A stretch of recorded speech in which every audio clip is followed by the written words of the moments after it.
resilience. If we've ever needed this conversation, it's probably right about now. People have really struggled to move through the dramatic changes we've all been experiencing, not just in the last year, but if you look at just the craziness of the last 5 years or the last 10 years, we've had technical disruptions, economic disruptions, pandemics. We've had, major political shifts around the world. Change is always accelerating. It's compounding each and every single year as the human body is being more connected to one another. It's an incredible challenge at the macro level to deal with all the changes that we face, when sometimes it's scary, uncertain, discouraging, frustrating, when you witness hate, when you witness things that just don't vibe with your personal values or your socioeconomic beliefs or even your faith beliefs. All of that can really knock a person down. And resilience is that promise of the human spirit. The promise of the human spirit that it can rise through the most difficult times in life and recapture its sense of aliveness and connection and meaning and move forward with great faith and optimism. We know these things as we hear about resilience all the time. So today I'm hoping that I can provide a unique perspective on it from my vantage point. I think that a lot of resilience and our ability to do that is stymied or hampered or slowed down by the fact that we get hurt. We experience emotional pain, trauma, sadness, difficulty. And when we're in those days and nights where we feel that it's darkest, it's really hard to get up and go again. And it's not that most people lack mental strength or mental tenacity, which has become very popular in the last couple of years of like, oh, well, they're not mentally strong or resilient. It's like, oh, well, let's not forget the difficulties that people face in life. Because a big part of resilience is empathy.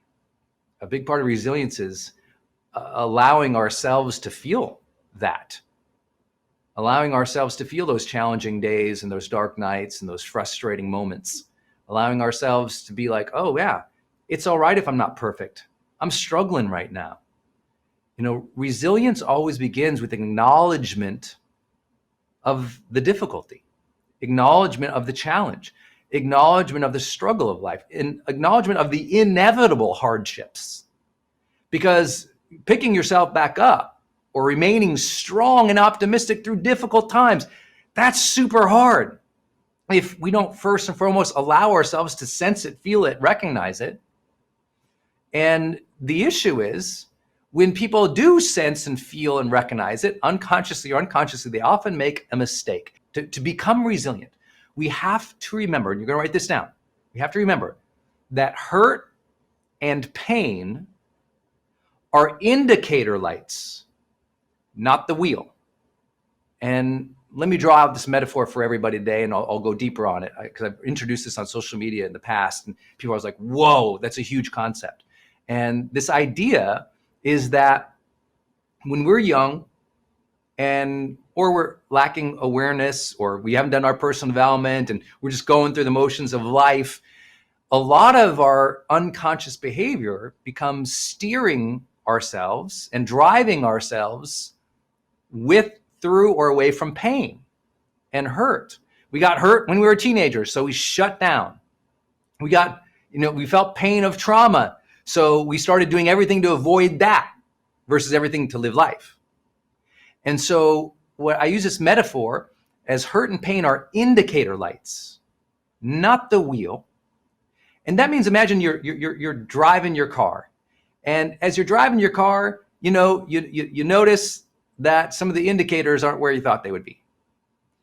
You don't drive the car forever based on one of those lights. You ever have a light go out in your car? Like I had in my car, and I had this indicator light that the parking brake was on, but it wasn't. The light always said the parking brake was on. I mean, I had a 1988 Nissan Sentra, it had like 3 different colors on it because I had wrecked it before. There's Bondo colors on it. It was like orange and red. And this light was always on. Well, I didn't stop because that light was on. I knew that light was important, but I could verify whether or not that thing had to stop my forward momentum or change my destination. And what most people do is when they got hurt or they feel pain, they start gripping the wheel of life and steering only to avoid pain. It's kind of like if you're driving down a road and you steer only to avoid the potholes, you will definitely run off that road. There will be a greater accident, because what's more important in driving is that you have a vision of where you're going, and that the wheel, you, the person at the wheel, you are directing this vehicle of life where you want it to go, not just where you are afraid it might go, and not just away from pain, but rather towards your ultimate vision. And sometimes we lack resilience in life. We are not even conscious of it, because all we're actually doing is never recovering from those indicator lights, and we're driving by the indicator lights. You know, another example I gave this morning, I think on social media, was about, you know, imagine you're a pilot of a plane and you're flying that plane to New York. And you know what? The indicator lights, they show problems. Well, you work to solve the problem of the indicator light, but just because it's windy or you're getting a lot of turbulence, it doesn't mean that when you're going to New York and you get this turbulence, you go, oh my gosh, this is just terrible, I better go where the turbulence isn't, and you end up in Philadelphia. No, you're going to New York. And that having vision for life, having a direction in mind, and being at firm control of the wheel is a important precept to everything we're going to talk about today in resilience and mindset. Meaning, if pain has a hold of that wheel, you're not going to be where you want to be in life. Consciousness, intention, awareness, mindfulness, spirit, soul, future, purpose, mission, whatever you call it, that's got to be at the wheel.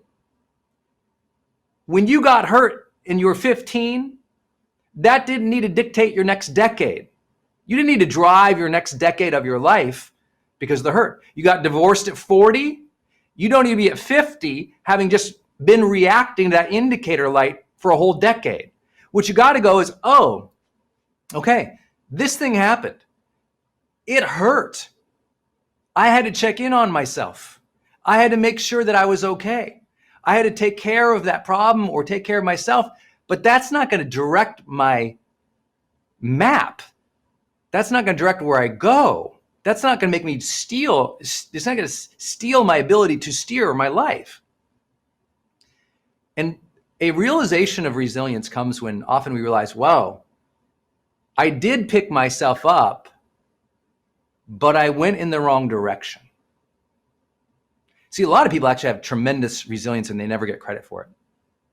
But it was the choices they made next that showed they didn't have ultimate resilience. Because you know what we learn in high performance habits? And I know you all know this, that first habit of highest performing people in the world, which remember, they are also the highest in well-being and positive relationships, was clarity. They had clarity about who they were, where they wanted to go. They had clarity about who they were and where they wanted to go. Think about that for a minute. They had clarity about who they were and where they wanted to go. It's a pretty powerful idea, right? That if I get hurt, or I feel pain, or I feel sadness, and I shut myself down, but I'm able to pick up and go through the week still, yeah, I picked myself up. But if I didn't ask, wait, okay, that wasn't what I expected. That did hurt. But what's it about now? Where do I want to go now? What is my vision? Without that, I'm here to tell you, it's extremely hard to be truly resilient. There's a difference between picking yourself up and getting back at the day and being resilient enough to course correct for what's true to you, to where you want to go.